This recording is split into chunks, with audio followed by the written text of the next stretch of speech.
자, 계속해서 우리 시장 마무리를 좀 지어보도록 하죠. 허윤정 연구원과 코스피에 대해서 이야기를 나눠볼 텐데 이제 만기는 지났습니다. 우리 내부 변수가 이제 어느 정도 사라지면서 외국인들이 이제 더 팔면 이제 진짜 문제가 되는 것이죠. 이 부분에 대해서 어떻게 보시는지요?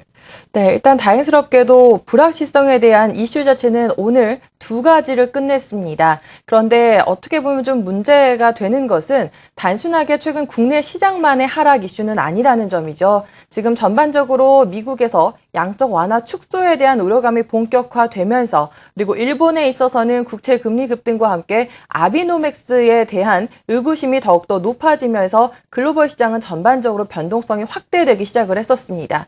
근데 문제가 되는 것은 이런 그동안의 유동성에 의해서 금융시장이 어느 정도 좀 버텨주는 혹은 굉장히 좀 호황기를 일부 보이기는 했었습니다만 유동성이 축소될 수 있는 그런 우려감들이 지속적으로 해소되지 못하고 있는 상황들이기 때문에 지금 특히나 신흥국을 중심으로 유동성이 이탈하고 있다는 점. 그래서 한국 증시만의 급락이 이슈가 아니라 전체적인 신흥국 시장에서 지금 동반해서 나타나고 있다는 점은 우리가 조금은 더 내부적인 변수들뿐만이 아니라 외부적인 변수를 함께 살펴봐야 되는 이유로서 안내를 좀 드려볼 수 있을 것 같습니다. 그리고 문제가 되는 것은 채권 시장에서 자금이 최근 굉장히 급속도로 빠져나오고 있는데요. 이런 자금 중에 일부가 주식시장에 유입되면 크게 문제가 발생하지는 않을 겁니다. 그런데 요즘에는 그렇지 못하다라는 측면들, 유동성 자체가 다시금 금융시장으로 유입되는 구조도 아니기 때문에 약간은 좀 시장의 어떤 조정기가 시간적으로는 길어질 수 있다는 점에 있어서 저는 좀 생각을 하고 있고요. 삼성전자에 대한 집중적인 외국인들의 매도 공격, 물론 JP모건의 목표 주가 하향 등이 가장 트리거의 역할을 해주기는 했습니다만 이것을 조금 더 쉽게 생각을 해보면 신흥국 시장에서 지금 자금을 빼고자 하는 시각이 굉장히 높아지고 있는 상황에서 한국 시장에서 현금화를 가장 시키기 쉬운 어떤 전략 중에 하나가 바로 삼성전자에 대한 매도가 아니겠는가라고 좀 해석을 하고 있습니다. 그래서 그런 틀에서 봤을 때에는 외국인들이 삼성전자 쪽에 매도를 조금 완화시키는 움직임이 본격화되지 않는다면 코스피 시장이 어느 정도의 바닥 다지기에 대해서 시도는 할 수는 있겠지만 반등에 대한 기대치는 조금 낮출 필요가 있지 않나라고 보고 있고요. 다음 주에 변수 중에 하나가 18일과 19일에 열리는 미국의 FOMC 회의가 되겠습니다.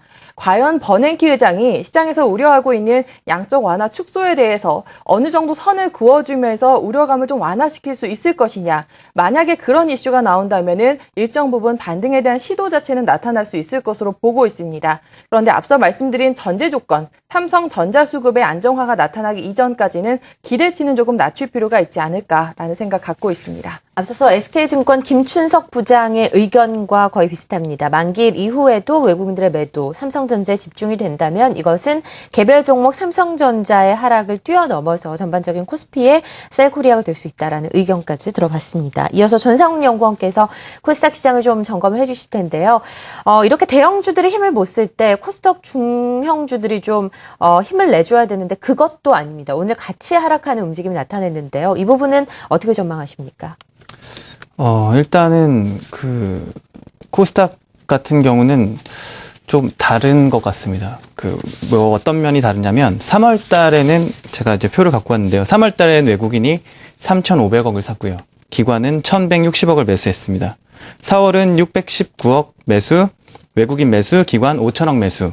그리고 5월 달에는 2,700억 매수, 기관 마이너스 3,100억 매도. 6월 달 들어서 외국인이 626억을 매도하고 있습니다. 코스닥이 이제 3월부터 대세 큰 상승을 보였는데요. 외국인들의 자금이 아직 빠져나가지 못했다는 것입니다. 그렇다면 어떻게 보면 코스피의 대안으로 코스닥이 될 수 있을 것 같습니다.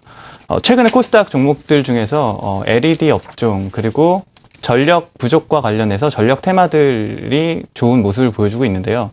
어떻게 보면 이 미국에 있는 다우 30에 있는 그리고 나스닥 100 안에 있는 시가총액 상위 종목들 중에서도 좋은 흐름을 보여주고 있는 크리나 유나이티드 헬스케어나 이런 종목들과 동일하게 동조화돼서 움직인다는 것을 볼 수가 있습니다.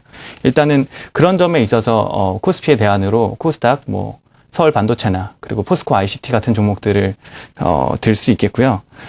제가 언급해 드렸지만 일단은 코스닥은 외국인이 힘을 갖고 있다고 보여지고요. 외국인이 이번 달에 사실은 근데 저는 이렇게 생각합니다. 만약 삼성전자가 진짜로 안 좋아서 매도를 했다라고 하면 그 저번 달에 외국인이 2,400억을 매수를 했는데 저번 달에 2,700억 매수 중에 IT 업종을 2,400억을 매수했습니다. 그렇다고 하면 IT 부품주도 같이 동반 매도가 나와야 되는데 오히려 기관이 더 매도가 더 많다는 사실이죠.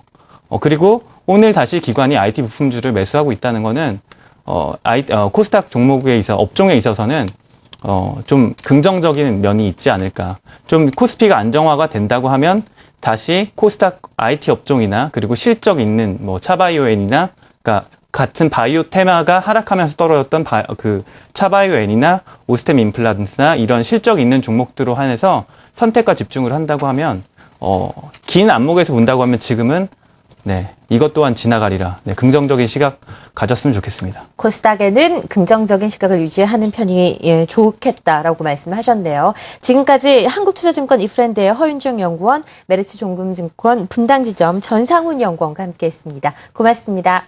감사합니다.